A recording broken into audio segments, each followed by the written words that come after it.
Hello friends, welcome to our YouTube channel तैयारी exam की।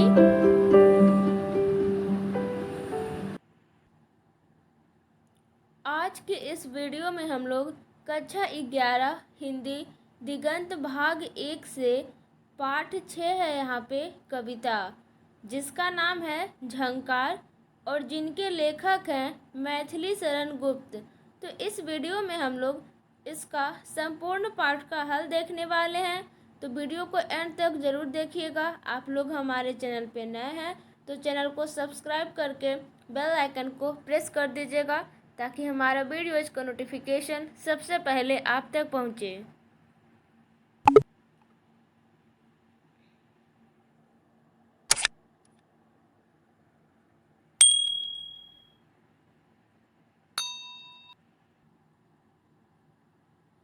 आप लोग देख सकते हैं हम यहाँ पे आ चुके हैं पाठ 6 मैथिली शरण गुप्त झंकार। ये काव्य खंड है। तो पहले हम लोग कुछ परीक्षा उपयोगी महत्वपूर्ण प्रश्नोत्तर को देख लेते हैं, फिर उसके बाद क्वेश्चन आंसर की ओर चलेंगे।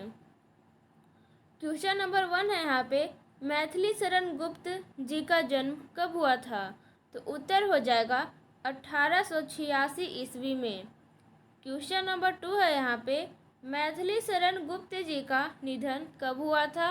तो उत्तर हो जाएगा 1964 ईस्वी में। फिर 3 आता है यहाँ पे, मैथिली शरण गुप्त का जन्म स्थान कहाँ है? तो उत्तर हो जाएगा चिरगांव, झांसी, उत्तर प्रदेश में। ओके। 4 है यहाँ पे, मैथिली शरण गुप्त जी के शिक्षा दीक्षा कैसे हुई? तो उत्तर हो जाएगा यहाँ पे स्व अध्याय द्वारा, यानी कि सेल्फ स्टडी के द्वारा, यानी कि खुद से पढ़ के।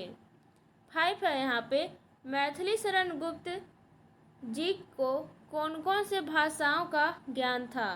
तो यहाँ पे हो जाएगा हिंदी, संस्कृत, बंगला, उर्दू, इन सभी भाषाओं का इनको ज्ञान था। ओके। अब देखिए यहाँ पे 6 है, मैथिली शरण गुप्त की कृतियाँ कौन कौन सी है? तो यहाँ पे उत्तर हो जाएगा, मैथिली शरण गुप्त की कृतियाँ निम्न हैं: रंग में भंग, जयद्रथ वध, भारत भारती, पंचवटी, झंकार, साकेत, यशोधरा, द्वापर, जय भारत, विष्णुप्रिया, गुरुकुल, विकट भट्ट, सिद्धराज, वैतालिक, किसान, अनघ, तिलोत्तमा, चंद्रहास आदि है। आप लोग स्क्रीनशॉट लेके इसे अपने नोटबुक पर ज़रूर लिख लें, क्योंकि ये सभी बहुत ही महत्वपूर्ण हो जाता है एग्ज़ाम के दृष्टिकोण से। 7 है यहाँ पे, और अनुवाद में कहे तो पलासी का युद्ध हो जाएगा, मेघनाद वध, वृत्त संहार आदि। ओके।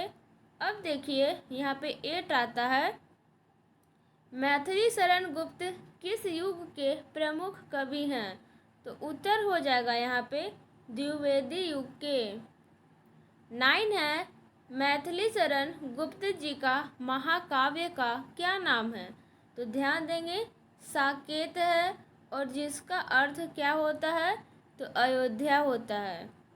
10 है यहाँ पे, मैथिली शरण गुप्त ने अन्य काव्यों के रूपों और शैलियों में भी रचनाएं की हैं जो निम्नलिखित है। मैथिली शरण गुप्त ने अन्य काव्यों के रूपों और शैलियों में भी रचनाएं की हैं जो निम्नलिखित है। कौन कौन है देखते हैं।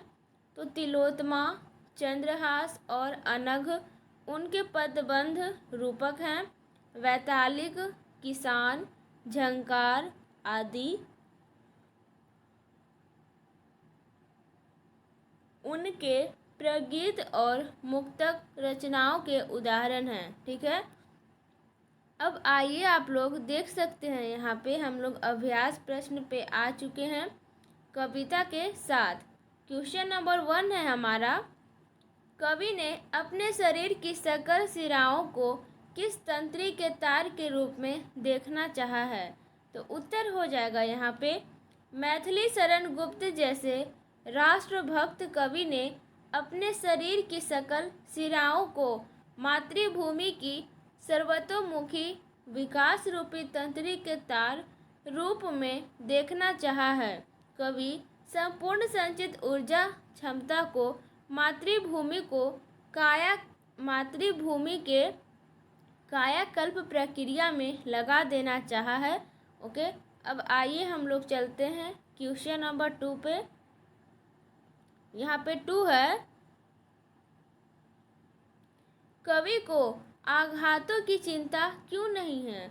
तो उत्तर हो जाएगा, कवि को आघातों की चिंता नहीं है क्योंकि उनको राष्ट्र प्रेम की भावना लोकचित में जागृत करना चाहता है। स्वाधीनता की व्याकुलता में वह स्वाधीनता आंदोलन को संपूर्ण राष्ट्र में अंतर्व्याप्त करना चाहता है। गुलामी से बढ़कर कोई दूसरी पीड़ा नहीं है। स्वाधीनता की उत्कट आकांक्षा कुछ विलक्षण ही होती है। स्वाधीनता की आकांक्षा ने कवि को आघातों की चिंता से विमुक्त कर दिया है। अब देखिए हम लोग क्वेश्चन नंबर 3 की ओर चलते हैं। कवि ने समूचे देश में किस गुंजार के गमक उठने की बात कही है? तो उत्तर हो जाएगा यहाँ पे, आधुनिक भारत के प्रथम राष्ट्र कवि मैथिली शरण गुप्त में गुलामी की जंजीर में जकड़ी भारत माता को स्वाधीन करने की गहरी व्याकुलता है।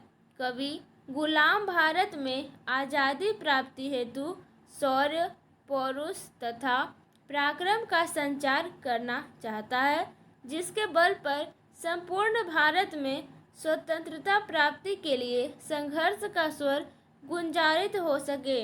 कवि स्वाधीनता आंदोलन में देशवासियों की सक्रिय सहभागिता चाहता है।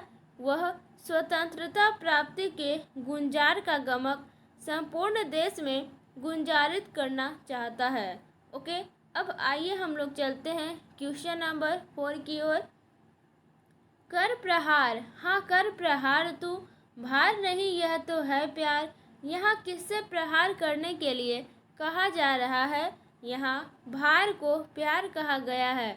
इसका क्या अर्थ है?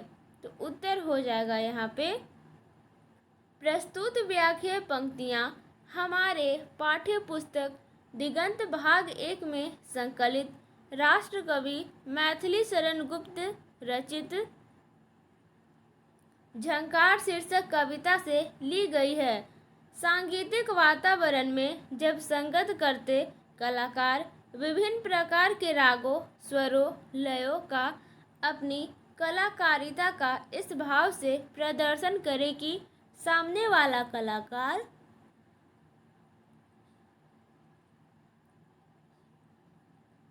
निरुत्तर हो जाए। ओके, किंतु समर्थ कलाकार उसकी तोड़ प्रस्तुत करता चलता है, जिससे स्वस्थ प्रतियोगी वातावरण बनता है। तब परम आनंद की अनुभूति होती है। यहाँ प्रहार का यही अर्थ है। यहाँ एक कलाकार कलावत अपने समक्ष कलाकार को ताल राग के माध्यम से प्रहार करने और स्वयं को उसका प्रतिकार करने के लिए प्रस्तुत होने की बात करता है। विपरीत और विरोधी के बीच ही विकास के सूत्र को पकड़े हुए कवि इस प्रहार को प्यार की संज्ञा देता है। जब तक चुनौती नहीं हो निखार नहीं आता। जब तक धधकती आग नहीं हो तो सोने में कांति नहीं आती है। कवि चुनौतियों, जवाबदेहियों, दायित्वों को भार स्वरूप नहीं प्यार स्वरूप स्वीकार करता है। ओके, ये लाइन बहुत ही महत्वपूर्ण है।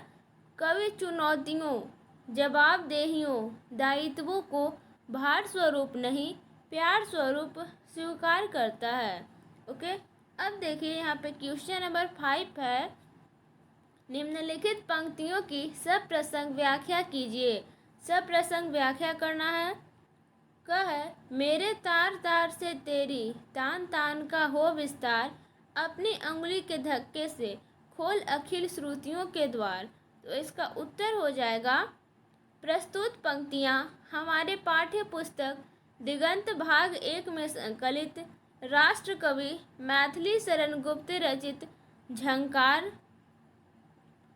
शीर्षक कविता से उद्धृत है।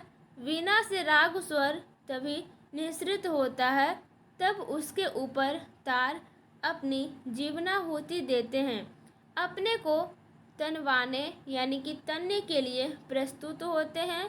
स्वर निकलने के पूर्व तारों को साधित किया जाता है। आगे है, कवि स्वर संधान के पूर्व पीठिका बनने को प्रस्तुत है। अपने शरीर की शिराओं को तार बनाने का उन्होंने सोच लिया है। स्वर लहरी दूर दूर तक गूंजे, प्रवीण अंगुलियों का तारों पर आघात इतना पुरजोर हो कि अखिल सृष्टि में यह कल निनाद सुना जा सके। कवि ठोस आधार पर मसृण कलाकृति का आकांक्षी है। ओके, अब आगे है हमारा इसी में कवि शारीरिक भूख के ऊपर उठकर मानसिक हार्दिक क्षुधा की तृप्ति हेतु आवाहन करता है। यह स्पष्ट है कि गुप्त जी का झुकाव छायावादी विचारधारा की ओर हो चुका है। तार तार और तान तान में विवसा अलंकार तथा अपनी अंगुली अखिल में अवर्ण की आवृत्ति से अनुप्रास अलंकार उपस्थित है। ओके, अब देखिए यहाँ पे ख है, ताल ताल पर भाल झुकाकर मोहित हो सब बारंबार, लय बध जाए और क्रम क्रम से सब में समा जाए संसार। तो इसका हो जाएगा उत्तर। प्रस्तुत सारगर्भित पंक्तियाँ हमारे पाठ्य पुस्तक दिगंत भाग 1 में संकलित मैथिली शरण गुप्त रचित झंकार शीर्षक कविता से उद्धृत है। इस पंक्तियों में कवि ने संगीत की चरम स्थिति की प्राप्ति और उसके प्रभाव की चर्चा की है। संगीत वह भाषा है जिसे अनपढ़ भी समझ लेते हैं। ओके, संगीत वह भाषा है जिसे अनपढ़ भी समझ लेते हैं। संगीत का जब समा बंध जाता है तो हर ताल पर, हर थाप पर, प्रत्येक आरोह अवरोह के साथ श्रोता अपने निजत्व को त्याग कर संगीत के सम्मोहन में बंधे सिर झुकाते रहते हैं। आगे है, आनंद के सागर में डूबे रहते हैं, उन्हें मधुमती भूमिका प्राप्त होती है। अब देखिए, परिपक्व संगीत ब्रह्मानंद सहोदर आनंद की प्राप्ति करता है। संगीत गायन वादन के क्रम में वह चरम क्षण भी आता है जिससे एक अलौकिक शांतिमय संसार का सृजन हो जाता है। आप लोग कौन कौन संगीत में इंटरेस्ट रखते हैं कमेंट करके ज़रूर बताइएगा। हमें कला को इस ऊंचाई तक ले जाना चाहिए कि आलोचना का अवकाश न रहे, बल्कि हमारी कला विश्व समुदाय को मोहित आकर्षित करने, उन्हें मधुमती भूमिका में पहुंचाने, ब्रह्मानंद का क्षणिक ही सही साक्षात्कार कराने में सफल हो। आगे है, कवि भारत के सांस्कृतिक उत्थान का आकांक्षी है, लालित्यवर्धन का आकांक्षी है। प्रस्तुत पंक्तियाँ में विप्स और अनुप्रास अलंकार का वर्णन हुआ है। ओके, अब देखिए यहाँ पे क्वेश्चन नंबर 6 आता है, कविता का केंद्रीय भाव क्या है, अपने शब्दों में लिखें। देखिए, हम अपने शब्दों में लिख दिए हैं, आप लोग भी अगर आपको समझ में आए तो आप लोग लिख सकते हैं। ओके, उत्तर हो जाएगा, आधुनिक काल के द्वितीय उत्थान द्विवेदी युग के प्रमुख कवि हैं मैथिली शरण गुप्त। वे आधुनिक भारत के प्रथम राष्ट्र कवि तथा नए भारत में हिंदी जनता के प्रतिनिधि कवि के रूप में सम्मानित हैं। प्रस्तुत कविता में कवि कहता है कि स्वतंत्रता का स्वर इतना ऊंचा हो कि संपूर्ण राष्ट्र एकीभूत होकर देश की आज़ादी का स्वर गुंजारित करे। ठीक है, प्रकृति आनंदमय हो जाए, मनुष्य का भाग्य इठलाए, मुक्ति कामना, ओके, यहाँ पे है मुक्ति कामना की गमक देश और काल की सीमा का उल्लंघन कर जन जन के मानस पटल पर गुंजायित हो जाए। देखिए आप लोग का भी यहाँ पे अगर पूरा नहीं हो पाता है तो एक ऐसे दे के आगे यहाँ पे लिख देना है। ओके, आगे चलते हैं।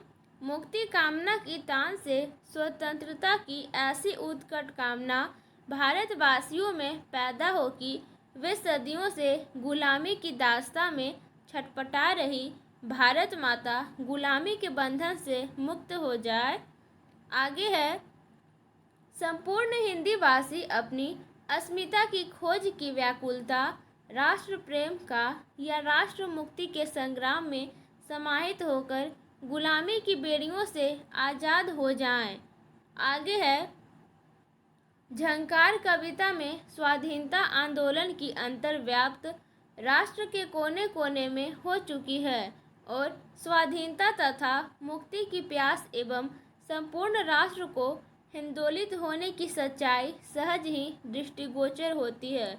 कविता में संपूर्ण राष्ट्र की एकीभूत मुक्ति कामना की उत्कट और अपूर्व अभिव्यक्ति हुई है। राष्ट्र के प्रति प्रणों से बढ़कर राष्ट्र प्रेम तथा कृतज्ञता की आत्मिक अनुभूति इस गीत गमक रचना में स्वरित होती है।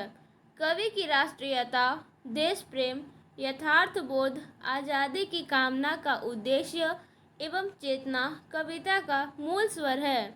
ओके, अब आइए हम लोग चलते हैं क्वेश्चन नंबर 7 की ओर। कविता में सुरों की चर्चा है, इनके सजीव साकार होने का क्या अर्थ है? तो उत्तर हो जाएगा यहाँ पे, भारत राष्ट्र के गौरव गायक मैथिली शरण गुप्त की झंकार शीर्षक कविता संगीत की पृष्ठभूमि में रचित है। संगीत के छटक सुर स्वर हैं, संगीत के घटक सुर स्वर हैं। ओके, स्वरों का आरोह अवरोह जब पक्के गायक के गले से निःसृत होता है तो एक जीवंत अवलोक का सृजन होता है। ऐसा लगता है कि स्वर केवल कान के माध्यम से नहीं सुन रहे हैं बल्कि आँखों के सामने साकार रूप में उपस्थित है। आगे है, स्वरों की सर्वोत्तम प्रेषणीयता ही सजीव साकार का अर्थ ग्रहण करती है। अब देखिए यहाँ पे क्वेश्चन नंबर 8 आता है, इस कविता का स्वाधीनता आंदोलन से कोई सांकेतिक संबंध दिखाई पड़ता है? यदि हाँ तो कैसा? इसी में 2 क्वेश्चन है, पहले तो ये है फिर उसके बाद हाँ तो कैसा। तो उत्तर हो जाएगा यहाँ पे, राष्ट्र कवि मैथिली शरण गुप्त की प्रस्तुत कविता झंकार में भारतीय स्वतंत्रता संघर्ष का स्वर निस्संदेह गुंजारित है। इस कविता में कवि की देशभक्ति, स्वतंत्रता प्राप्ति की उत्कृष्ट आकांक्षा तथा भारतीय स्वाधीनता आंदोलन की उत्प्रेरणा का स्वर अनुगुंजित है। दिव्य भूमि की आज़ादी के लिए व्याकुल कवि का हृदय मुक्ति की युक्ति निकालने को तैयार है तथा संपूर्ण हिंद को इस स्वाधीनता आंदोलन में कूद पड़ने का आह्वान करता है। ओके, जो उसके उत्कृष्ट देशभक्ति रेखांकित एवं विश्लेषित करता है। कवियों में गुलामी की बेड़ियों को काटकर भारत माता को स्वाधीन बनाने की संवेदना, कल्पना का संस्पर्श का एकांत साक्ष्य पेश होता है। कविता में स्वाधीनता आंदोलन की अंतर्व्याप्ति तथा मुक्ति की प्यास निसंदेह निर्णायक स्थान प्राप्त कर चुका है। संपूर्ण राष्ट्र स्वाधीनता के लिए आंदोलित होकर सदियों की गुलामी से मुक्ति पाने के लिए कृत संकल्पित है। ओके, इस कविता में संपूर्ण राष्ट्र की एकीभूत मुक्ति कामना की गीत गमक गुंजारित और झंकृत है। क्वेश्चन नंबर 9 आता है यहाँ पे, वर्णनात्मक कविता लिखने के लिए द्विवेदी युग के कवि प्रसिद्ध थे, किंतु इस कविता में छायावादी कवियों जैसी शब्द योजना, भावाभिव्यक्ति एवं चेतना दिखलाई पड़ती है। कैसे, इस पर विचार करें। देखिए, ये सभी जो क्वेश्चन है एग्जाम में उतना कुछ खास आता नहीं है, फिर भी आपको आंसर देखना है, क्योंकि आना चाहिए, आपको एक तरह से समझना चाहिए कि क्या होता है। तो उत्तर हो जाएगा यहाँ पे, आदर्शवाद की प्रधानता के कारण द्विवेदी युग के कवियों ने वर्णन प्रधान इतिवृत्तात्मक शैली को ग्रहण किया। यह शैली नैतिकता के प्रचार और आदर्शों की प्रतिष्ठा के लिए अत्यंत उपयुक्त थी। विभिन्न पौराणिक एवं ऐतिहासिक आख्यानों को विभिन्न पौराणिक एवं ऐतिहासिक आख्यानों को काव्यबद्ध करने के लिए इस युग में वर्णनात्मक काव्य को प्रधानता मिली। आगे है, वर्णन प्रधान शैली होने के कारण इस काव्य में नीरसता और शुष्कता आ गई तथा अनुभूति की गहराई का समावेश हो सका। वर्णनात्मक काव्य में कोमलकांत, पदावली और रसात्मकता का अभाव है। अगला है, द्विवेदी युग के कवि का ध्यान प्रकृति के यथार्थ तथ्य वर्णन तथा मानव प्रकृति का चित्रण इस समय की कविता का प्रधान विषय बन गई। इस काल के कवियों ने जहाँ प्रकृति के बड़े संवेदनात्मक एवं चित्रात्मक चित्र प्रस्तुत किए हैं, वहाँ प्रकृति वर्णन के द्वारा नैतिक उपदेश देने की चेष्टा भी है। आगे है, नैतिक उपदेश देने की चेष्टा भी की है। ओके, द्विवेदी युग में खड़ी बोली परिमार्जित और परिष्कृत होकर भाषा में स्वच्छता और सजीवता का समावेश करने में समर्थ हुई। भाषा का अधिक सरस, माधुर्यपूर्ण तथा प्रौढ़ स्वरूप इस युग में परिलक्षित होता है। द्विवेदी युग के काव्य विविधमुखी हैं। काव्य में विविध छंदों को अपनाने की प्रवृत्ति दृष्टिगोचर होती है। राष्ट्र कवि मैथिली शरण गुप्त की प्रस्तुत कविता झंकार में छायावादी कवियों जैसी शब्द योजना, भावाभिव्यक्ति एवं चेतना दिखलाई पड़ती है। गुप्त जी की कविता में न संस्कृत के तत्सम शब्दों की भरमार तथा अरबी फारसी के शब्दों का बाहुल्य और देशज शब्दों की प्रचुरता है। उन्होंने खड़ी बोली की प्रकृति और संरचना की रक्षा करते हुए उसे काव्य भाषा के रूप में विकसित करने का सफल प्रयास किया है। ओके फ्रेंड्स, वीडियो को यहीं पे एंड करते हैं। अच्छा लगा होगा तो एक लाइक कर दीजिएगा। हमारे चैनल पे नए हैं तो हमारे चैनल को सब्सक्राइब करके बेल आइकन को प्रेस कर दीजिएगा। और भी अगर आप लोग क्लास 11 साइंस स्ट्रीम है तो अच्छी बात है, क्योंकि physics, chemistry, bio, Hindi, English सभी सब्जेक्ट का इस चैनल पे तैयारी करवाया जाता है। लिंक आपको डिस्क्रिप्शन बॉक्स में दे देंगे, वहाँ से आप लोग देख सकते हैं। Okay, thanks.